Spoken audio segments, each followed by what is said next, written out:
Represent is one of the most remarkable success stories in British fashion, scaling from a bedroom startup to a $100 million empire in just over a decade. While countless brand startups have come and gone, Represent has cracked the code on building a brand that customers don't just wear but embody. In today's video, I'm going to break down exactly how they build a $100 million empire through premium products, community building, and strategic growth that you can apply to your own brand. So let's dive in. So in this first clip that we're going to take a look at, you instantly get to know how important this mission is for George Heaton. Let's have a look. The mission for Represent is to build the best brand in the world. Obviously that makes no sense because you'd have to be Nike or Apple. They would have to be the guys. So what it actually means to us is like, we got to do the best at everything we can.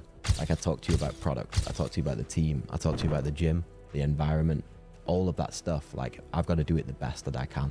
And that to me means I'm building the best brand. So it's pretty clear that Represent has one mission and one mission only, and that is to become the best brand in the world. Success lies in the details, and that goes to show. George personally oversees product development from concept to final production, right? So this just entails that they have only one mission and a single North Star, right? So to become the best, you need to be obsessed. It is not just something that you play around with, right? You need to be clear on your goal, and you need to be clear on what focus you have for your brand. And after watching this clip, you instantly get the feeling from George Heaton that that is what he is, obsessed. This clarity of focus is what allows them to beat the competition and avoid getting distracted. But even with the right focus, an immense driving force of passion and ambition needs to be behind it, right? It's not just enough, to be focused. No, you need to have a driving force behind that focus, right? And that is what drives George. His passion, his immense ambition for creating and being the best out there, and actually, appealing to the customers in the way that he wants to be represented himself.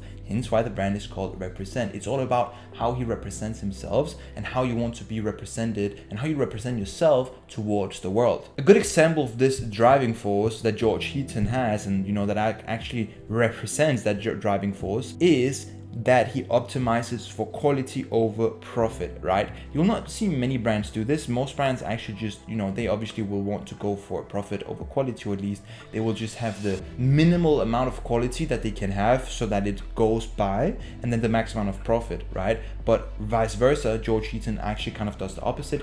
He would rather compromise on profit a little bit and then optimize for quality. So George moved production from the UK to Italy and Portugal to achieve higher quality, even though it has been a more costly move for them. This dedication is what will allow them to scale past the $100 million mark, right? And the thing is, when you are really obsessing over quality and you want to be the best, you cannot get comfortable with your current situation, right? And that is what this represents, quality over comfort and profit. Now, an important thing to mention is that Represent is not actually founder-led, but George and Michael, his brother, still live and breathe the brand while showing behind the scenes of their vision. That is all their life is about, the vision.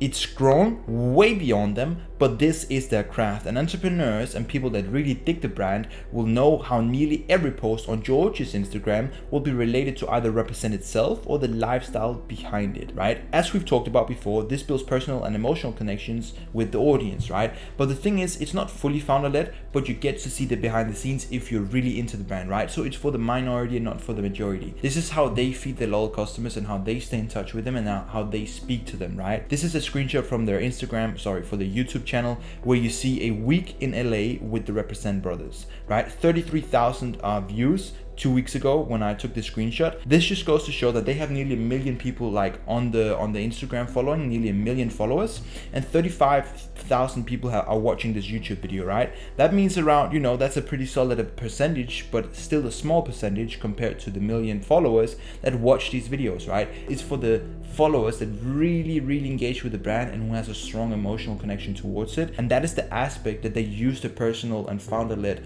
identity to build upon, right? Because it's not fully founder-led, but they just have that aspect to it to really appeal to the minority of the following. When you look into the Represent Instagram, TikTok, website and all of that, you literally see George Heaton, not all of the time, but pretty damn often, right? Here he's in the new collection, in the classic SS25 Overdrive. that you can see right here. He's written in the caption, and this is George driving his personal Rolls Royce and him wearing, Represent glasses, Represent shirt, really just sticking his own brand, right? You can see that he lives this lifestyle that he wants his customers to buy into, right? So here you can see specified with the driving gloves, just a good vibe, you know, sun here in LA, like it just looks great, right? He is living and breathing this brand, and you get to understand that if you actually really dig deep and follow, and if you're really, you know, a big follower of the brand, you'll notice instantly. Even on the website here of the SS25 Overdrive, you can see it's the same car, same setting. He's sitting here on the front page of that collection page, representing the brand, representing the products, right? It is a founder-led strategy, but not, you know, not 100%. It's not what drives the brand, but it helps. One thing that I love about George is that not only does he represent the brand himself, but he also said publicly that he will never pay anyone to wear his clothes, right? Celebrities like Justin Bieber, Kendall Jenner, and more have been spotted wearing their pieces, right? Here we have an image of Justin Bieber in their, you know, in this denim jacket of theirs. Like, he will never, as he said himself, pay someone to wear the brand. And that also goes to show that this is not only a testament to the brand's growth, size, and exposure, but also extreme organic brand building that most brands otherwise would have paid for. Big celebs wearing the pieces without them asking and paying creates a credibility that money cannot buy. It makes the relationship feel organic and natural rather than transactional, right? For celebrities to go out in public with your pieces as a brand, they either need to be paid or you need to be really, really good at what you're doing, right? And this just feeds into the image that they're building the best brand out there, that people want to buy and showcase for free, even though they have such a big influence, right? Amazing. So as you know by now, people buy feelings, they do not buy products, right? And what this allows them to do is just build authentic growth, right?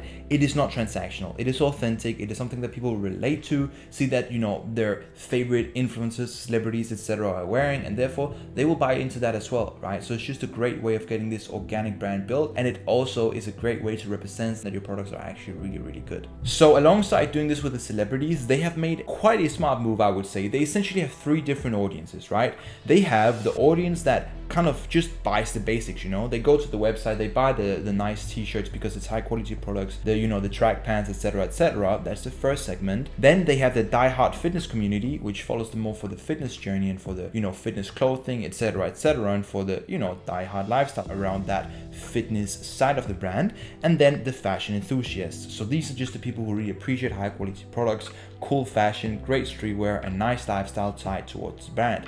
So these are the three main segments that they're selling to, which really allows them to appeal to a larger audience, but still maintain the community aspect by speaking to different segments in their own ways. So mostly you see that a brand has one specific community that buys into them and that really follows them, but this has allowed them to separate three different communities into three different segments, but still keep the same level of community that they otherwise would have had with only one. An example of appealing to the die-hard fitness segment is George hosting an ultra marathon for that specific audience, allowing them to really feel what that side of the brand stands for and the commitment to the journey. So he draws upon that die-hard community and transfers that emotion to this specific concept. Talk about taking your customers behind the scenes, securing a lifestyle for them.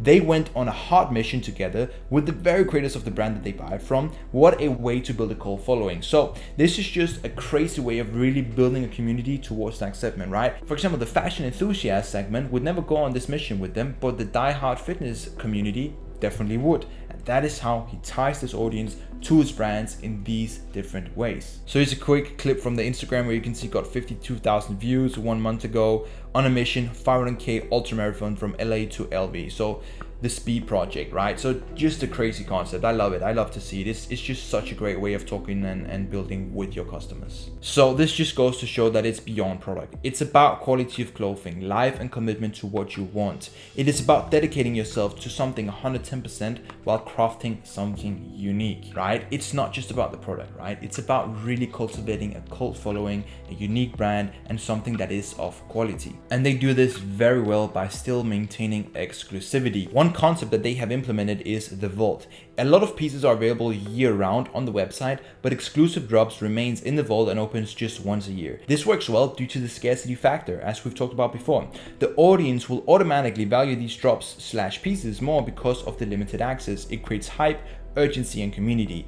Owning these items that are released from the vault is a status symbol for the cult following. So once again, this is tapping into the 20% size of the audience and the 20% that actually just follows the brand, digs the brand, and, you know, is the cult. So he does does this amazing work by maintaining exclusivity, building the brand in public, showcasing behind the scenes, while still building beyond themselves so that it's not 100% founder-led.